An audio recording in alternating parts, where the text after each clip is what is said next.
Hello guys, this is Kabis. It's now June. No wait, this update is starting near the end of May. So this would be our third update for this month. Very rare occurrence. And once again, as if they want to drain us this month, you aren't just gonna get Unison Karen, Demon General Seiran Tenen, and White Suit Ichiko this month, but also the last one that I'm basically showing right now. So without further ado, let's get started. Starting from May 29th, we'll have a new side story event. Well, not exactly, as this will be our first Snap event coming to EN. Now, what is a Snap event? Basically, a mini version of an event held. I think they're closer to character stories than they are actual full scale events, usually an hour or hour and a half to complete, aka read. It's also a glimpse into the daily lives of these characters. The name for this first Snap event is Witch of the Digital Fort, focusing on Ruka's beloved Hakka, Yuki. So, hope you enjoy. Also, one thing to note, these events have some gimmicks for lack of a better term when going through them, so keep in mind when reading them, of course. And lastly, the event shops of these Snap events are RNG based, but have a set of solid, quote unquote, rare rewards per box, with box 5, the last one before you reach the endless random rewards, usually having 5 recruitment scripts, and yeah. Well, anyways, now for the freebies. With the first being the Snap Event Release Celebration Special login bonus number 1. When you log in for 10 days, you get 10 tickets for 1 SS guaranteed 10 pool as you do. And the second one being the second installation, which will start on June 5th. And basically confirms that next update will have the next Yotsuha Memoria. And as the login bonus itself, it's for 10 days to get 10 Platinum recruitment tickets in total. Once more, these tickets are basically a 10 pool on any new Memoria banner, which again, with the exception of limited ones, and yeah. We are also getting more freebies in the form of a free 1 pool per day, so hope you all get lucky and pull an SSR or SS out of it. The next one is the Snap Event Release Celebration Special Campaign. This is basically split into two. On May 29th, there's some Anachronies and some Seraph Encounter drills, as well as spend your life stones to get 2,000 quartz, 2 S or above SS guaranteed recruitment tickets, and 4 SS guaranteed recruitment scripts. And starting on June 12th, clear Astrarium or Astro Battles to get 500 quartz and 2 SS guaranteed recruitment scripts or puzzle pieces, which basically confirms that next update will also have another Astrarium. And yeah, pretty excellent rewards. But the next one, we very much need to spread HP around, recommend it, and all that, because we'll have a invite a friend campaign where we can earn up to 4,500 quartz. What this means is that they'll basically reset the invite friend feature. So I know it's not the 29th yet, but for any new HBR players, do use my code and help a brother out. Thank you very much. Now for the gameplay side of things, first we'll have the next SSS or Seraph Encounter Drill. Number 2. This is a semi-roguelike mode where each run gives you a randomly drawn tactical cards that completely change your run every time. And this mode has 5 phases of boss in total. For this edition, better to use light or ice teams. And if you know what you're doing, the Boon God Pencrit team is also an option. That's pretty much it. We move on to the usual score attack. Challenge number 42, Archaic Force. As usual, here on screen are the multiplier conditions for the next 2 weeks. My tip for this boss is you pretty much have to work around its old wave attack that inflicts SP reduction debuffs. Make sure your DPS doesn't get hit with the ancient slap attack that gives an attack down debuff, and maybe prepare for the ancient power move it has. It's pretty difficult, so overall just kill it quick if you can. And yeah.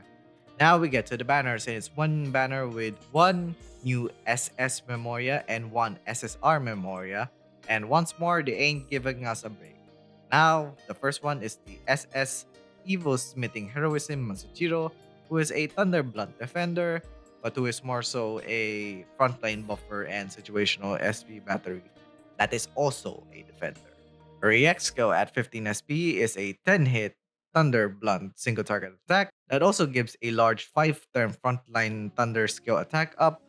Large means the buff doesn't stack twice, by the way, and this is just her without the charge buff. With the charge buff, it also gives 5 plus SP to your whole party, including herself, which turns her into a second or third damage dealer and a support unit as well with her buffs and SP battery all in one skill. Her non-EX or common skill at 7 SP and 4 uses only gives frontline defense up plus a mid-level DP recovery. And this skill drops to 0 SP costs while charge. So you can spam it if Matsuchiro has charge. Now her passives. LB0 gives her the charge buff after using her EX skill, any of them, whether it's this one or her base one if you have interjection. And lastly, her LB3 passive adds plus 1 SP to your frontline every turn start while she has charge. Overall, she shines in Thunder teams as an all-around unit, but she does need external help to get her the charge sources, like the other one later, to fully utilize her true capabilities. And while this Memoria looks to be pretty good, honestly, she pretty much got thrown out completely when Admiral Nanamine appeared in the game, so her future is not safe, sadly. Now let's get to the other one, SSR Admiral Yanagi, our latest quote-unquote universal buffer, who is pretty much does everything you need her to do. This is a long list, so buckle up. As an Admiral, she replaces her normal attacks with command actions for free frontline attack up, as we saw with Admiral Aoi.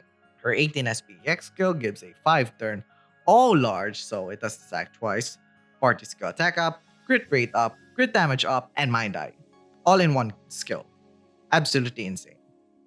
Now her EX passive skill, so this doesn't carry over to other Yanagi Memorias, gives your party SP limit override. Where usually your natural SP limit is 20 SP, this passive bumps it up to 30. Then her party high boost buff, where at the cost of your skills is SP increasing by 2, your skill attack increases by 180%. Your attack up buffs and debuff effects increase by 20. And lastly, recovery effects by 50%. And oh yeah, LB0 passive just gives you a one use party charge at battle start to fill out every general buff outside of highly specific ones. Then her LB3 gives plus 100% skill attack up to any ally using a 15 plus or 15 or more SP skill, which high boost makes that situation more common than ever. Now to note, this is our second Admiral Memoria, and with the one slot per limit per party, means that for now you have to pick between her and Aoi. But while she doesn't attack at all, same with Admiral Aoi, she honestly is the best general buffer around, and that is without a doubt. But like Innocent Karen, she has massive caveats. One, I would recommend pulling her if you are a very new player or LB3 or LB4 your party, but everything in between, don't recommend pulling. Synergy with any teams is inconsistent, could be amazing in some teams, not so much with others.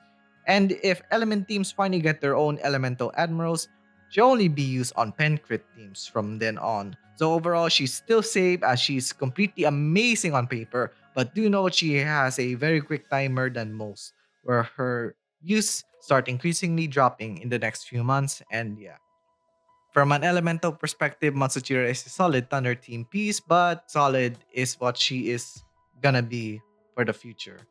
So best not to pull for her. And now from a general/common perspective, Admiral Yanagi is the best universal buffer around, but she is competing with multiple admirals. Her use is primarily in whale teams, and the fact that she could be synergistic with any team at the same time, not so much, makes her a complicated Memoria I honestly wouldn't recommend unless, again, you're a very new player or have a whale team. Also, as you can tell, this Yanagi and Matsuchiro would really work well together if you pull on both. But I generally, and especially if you're committed to an element, wouldn't recommend pulling on this banner. And yeah, as always, if you love the characters, their artworks, which, by the way, Yanagi, goddamn, or want their specific abilities, feel free to ignore my advice and pull for them. This update will have another Unison rerun banner, and no, it's not Unison Mungo, too early for that. We go back to Unison Ruka for this one. My thoughts is that I'm also impressed. Compared to Yunsen Yuki or Yuna, Yunsen Ruka is still the premier unit of her category, which is being the best fire DPS in overall use. And while it took until the future Unison Waki to make her no longer the best dark DPS, the fact that she is lasting this long is pretty impressive, especially with how surprisingly quick meta units change. Her rating is still absolutely safe in my opinion, and probably still has a year and a half left, EN wise, to be the top dog of fire DPS Memorias. And also, since this is a rerun, if you have pulled on the previous rerun banners beforehand, you can stack up your pity points in here as well. And yeah, the last banners I have to mention are the paid quartz exclusive Snap Event Release Celebration Step Up Recruitment and paid quartz exclusive Seraph Encounter Drill Support Step Up Recruitment. And lastly is the Seraph Encounter Drill Support Featured Recruitment, which all three are skips. So the debuffer featured recruitment we currently have is far more tempting than any of these. And yeah, that's pretty much it. Besides, subscribe with the notification bell so you don't miss any of my videos. Search for friend and watch this video episode here. So yeah, see you guys next time. Bye!